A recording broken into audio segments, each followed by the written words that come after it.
Hello, welcome again. Thank you for joining us on Staying Safe TV. So today we're going to be looking at a topic on how can we identify fake emails. So how can we identify fake emails? Fake emails, they are also known as phishing emails. Now, it's very important that we're able to do this so that we can protect ourselves from online scams. So I'm going to be sharing with us 10 tips on how we can identify fake emails and also be sharing some real life experience. Now, point number one, check the sender's email address. Now, you want to look closely at the sender email address. Now, often fake emails will use a similar looking email address to a legitimate one, but they're going to be having some slight variations. Sometimes it's going to be misspellings. So please confirm the email address. Now, point number two is that you want to verify the link before clicking on it. So what you're going to be doing here is that you want to hover your mouse over any links in the email. Please remember, do not click on them. If don't click, please do not click on on any link in an email you are not sure of the source. Check if the link's URL matches the organization it claims to be from. Now, phishing emails often contains links that will lead to fake websites deliberately designed to steal your information. Please do not click on any link you're not sure of, or any link you are not sure of the sender. So I'm going to just show us how do you hover the link. Now, if you look at what you have now on the screen, now I'm hovering over this. I'm not clicking it. I'm hovering it. I'm hovering over this this video. But what you will notice is that at the bottom here, at the bottom here, you'll be seeing the details about that video. You can see as I'm hovering over this video, I'm seeing www.youtube.com, watch, and so on and so forth. So I can see that this is coming from YouTube. I could see that. So when you hover over here, you're going to be seeing the link. Without clicking it, you can see the link. So that's something you really want to take note of. That's a point that you really want to take note for. So we're going to moving on to point number three.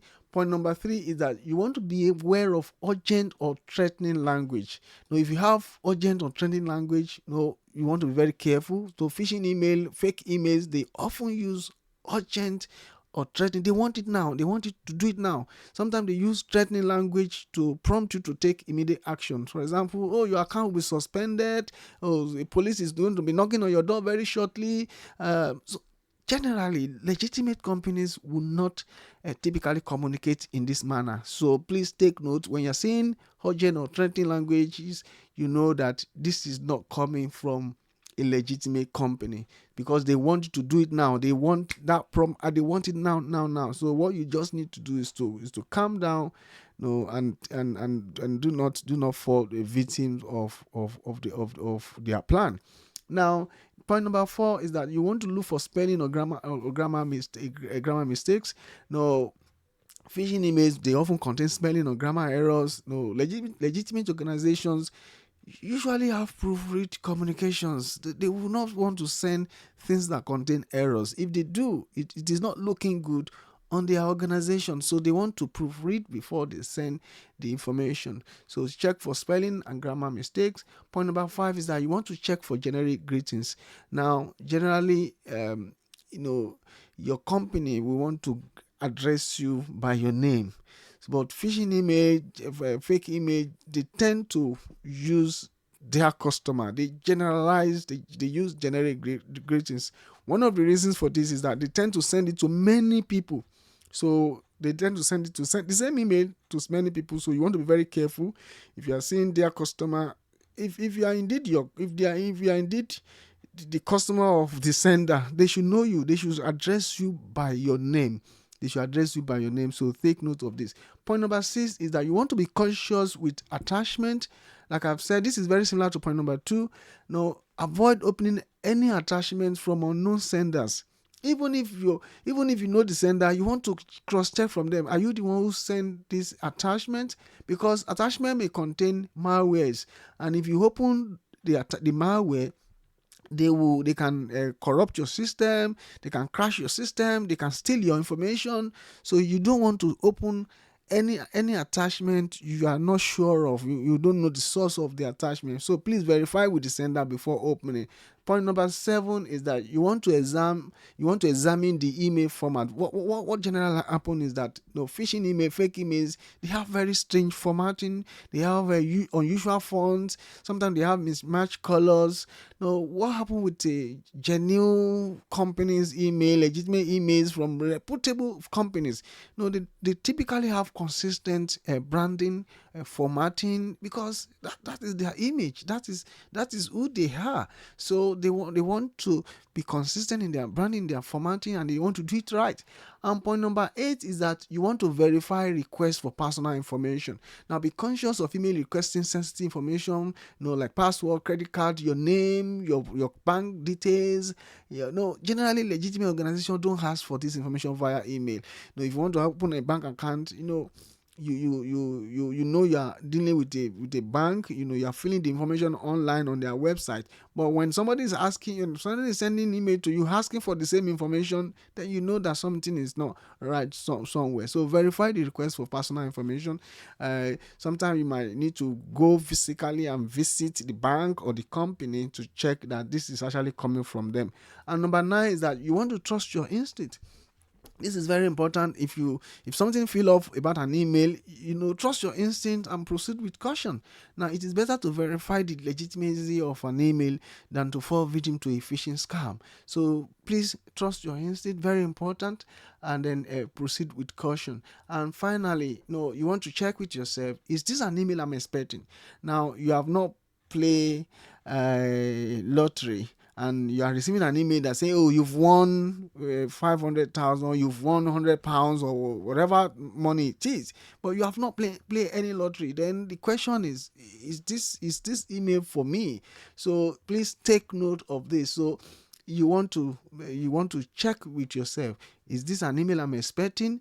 Have I bought something somewhere that they are giving me a reward and so on and so forth? So please check. If this is not an email you are expecting, the first thing that want to come to your mind, this is likely to be a phishing email. So now let's have a look at some typical example. Now this is one.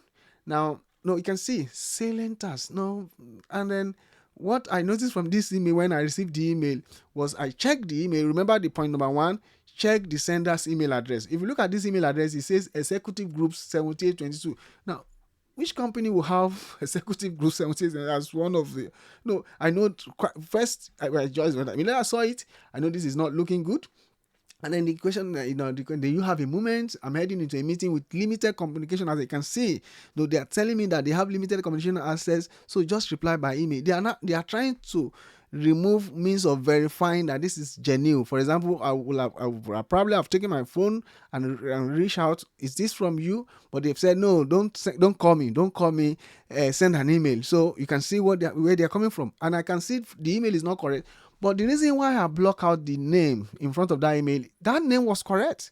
The name of the person was correct. All they've done, they've edited the email to reflect the name of that person, and they put the name of that person here. And another thing I knew from this email was that the way they addressed me, they wrote my first name, but the sender generally, if it is genuine, the person they are trying to they're trying to use the identity of the person they are trying to use the identity of, would not call me by my first name. The person will generally call me by my middle name, and that again, it gave them out immediately, apart from the wrong email address and so on and so forth. But I knew they are trying to do something. So what I did was, okay, what is the problem? And then they replied, they said, great, this is what I want you to do for me.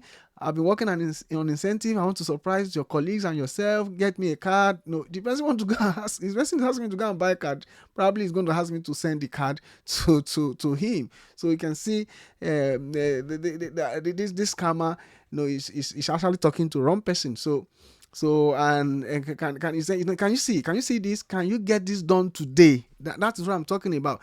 The urgency. They want you to be now urgent. Beware. You can see this same email is showing so many characteristics. Email address is not correct. They are telling me it's urgent.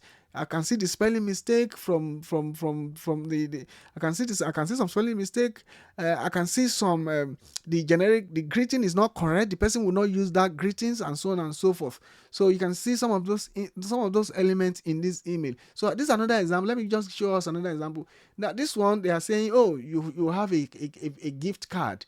Now the first thing I check, if you look at the sender is not the only thing that shows Greg's is the first name. Other than that, at least I expect the company to have a website that will show their address, but this is not showing their website address. So again, what you do here is they can see, they say click here. So instead of clicking, you hover your mouse on top of it. As you hover your mouse on top of it, this is what you're going to see. You're going to see the details. You can see on the address I have here, there's nothing Greg's in the website address. I expect at least to see www.gregs.co.uk, but there's nothing like that in the address when I hover on top of that link. And in fact, I wasn't expecting anything from Greg's, so that's another thing. So I was not expecting this email, so therefore I knew that this email is a scam email. So these are some of the things you really want to take note. I hope this has been very useful. And if you please feel free to contact if you want to share your experience, and also feel free to comment, share with your friends, share with your loved one. And I hope this is going to be of help to someone. Thank you very much for listening, and I will see you next time. Bye.